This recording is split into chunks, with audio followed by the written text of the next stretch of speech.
I walked into class on Monday morning, same as always, but something felt off. The air was thick, heavy, like right before a thunderstorm. And everyone was staring, not just glancing, but full-on, intense, and blinking stares. Even my best friend Chloe, who usually saved her death glares for pop quizzes, was watching me with this weird, predatory focus. I slid into my seat, trying to ignore the 30 pairs of eyes locked on me. Morning, I mumbled to Chloe. She just smiled. A slow, deliberate smile that showed way too much teeth. And were her canines always that pointy? Morning, Alex, she replied, her voice a low purr. It was a little unsettling. I chalked it up to a weird Monday. But then Mr. Harrison, our usually jolly history teacher, walked in. He didn't say good morning. He just stood at the front, scanned the room, and his eyes landed on me. His smile mirrored Chloe's. All right, class, he said, his voice strangely smooth. Today, we have a very special lesson. It's all about appetites. He licked his lips. Okay, this was officially crossing the line from Weird Monday to full-blown creep fest. The way they all looked at me, it wasn't like I was the class clown or had something on my face. It was like I was a walking, talking juice box. The lesson was a blur. Mr. Harrison talked about ancient rituals and bloodlines, but his gaze never left me. Every time I fidgeted, a collective intake of breath echoed through the room. I tried to focus on my notebook, but I could feel the heat of their stares on the back of my neck. I risked a glance at Chloe. She was doodling in her notebook, but not hearts or flowers. She was drawing a very detailed picture of a wolf, chasing a very stick figure like me. When the bell finally rang for lunch, I practically sprinted out of my chair. I needed some air and maybe a reality check. As I fled towards the exit, someone grabbed my arm. It was Chloe. Her grip was like iron. Where are you going, Alex? She asked, her eyes glowing with a faint red hue under the fluorescent lights. You can't skip lunch. We're all so hungry. The entire class had formed a semicircle behind her, blocking the doorway. They were all smiling that same creepy, pointy-toothed smile. It hit me then. The pointy teeth, the weird stares, the talk of appetites, the unnatural strength. This wasn't some elaborate prank. This was something straight out of a horror movie. My classmates, my teacher, they had all turned into vampires. And I seemed to be the only one on the menu. Guys, this isn't funny, I stammered, trying to pull my arm free. But Chloe's grip was unyielding. Oh, we're not joking, she purred, leaning in closer. I could feel a cold breath on my cheek. We just want you to join us. For a bite, the circle tightened. There was nowhere to run. My heart was hammering against my ribs so hard I was sure they could hear it. It was probably like dinner bell to them. I squeezed my eyes shut, bracing for the worst. This was it. I was going to be the main course at the weirdest, most terrifying school lunch in history.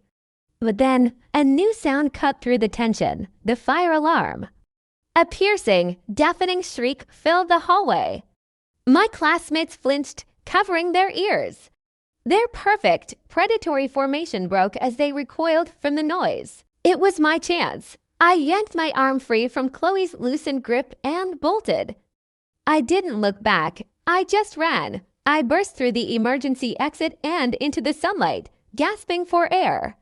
The alarm was still blaring behind me. A beautiful, beautiful sound. I have no idea who pulled that alarm.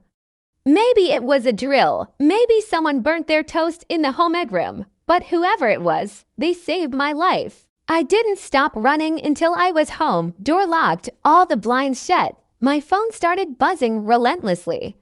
Text from Chloe, from other classmates. Where are you, Alex? Don't be scared. We miss you, yeah, right? I knew what they really missed. I blocked every single one of them. The next day, I called in sick, and the day after that. I spent the week subsisting on instant noodles and binge-watching comedies, trying to forget those glowing red eyes and pointy smiles. But every time I closed my eyes, I saw them. I couldn't hide forever, though. My parents were getting suspicious, and truancy officers are probably scarier than teenage vampires.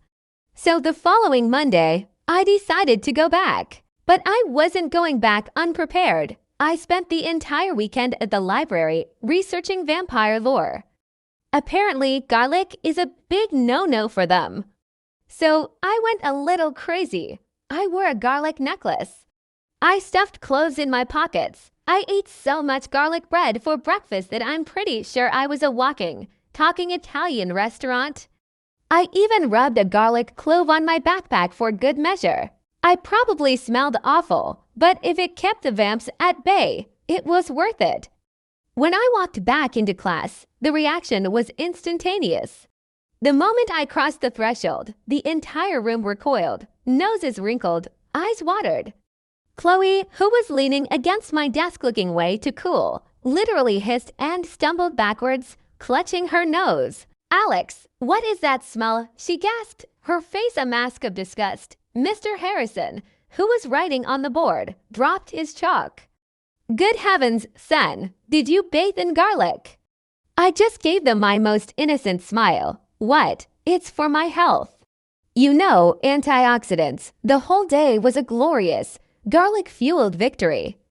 No one came within 10 feet of me. I had a personal bubble of vampire-repellent goodness. They still stared, but now it was with looks of pure, unadulterated revulsion instead of hunger. It was amazing. I could finally focus in class without feeling like a prime rib. During lunch, I sat alone, happily munching on a garlic-infused sandwich I had prepared. Chloe tried to approach my table, but she only got a few feet away before gagging and retreating. For the first time in 2 weeks, I felt safe. I felt in control. So here I am, the only human in a class full of vampires. It's weird, I'm not going to lie. Parent-teacher conferences are going to be awkward. But I've learned to adapt. My diet is now about 90% garlic. I've become an expert on all things vampire-related, and I've even started carrying a small water pistol filled with holy water, just in case. They still watch me, and I know they're just waiting for me to slip up, to forget my garlic armor for one day. But I won't. I'm the weird garlic kid now, and that's fine by me. It's better than being the lunch kid. So if you ever find yourself in a similar situation, remember my story. A little bit of garlic can go a long, long way. Stay safe out there, and maybe keep a clove in your pocket. You never know.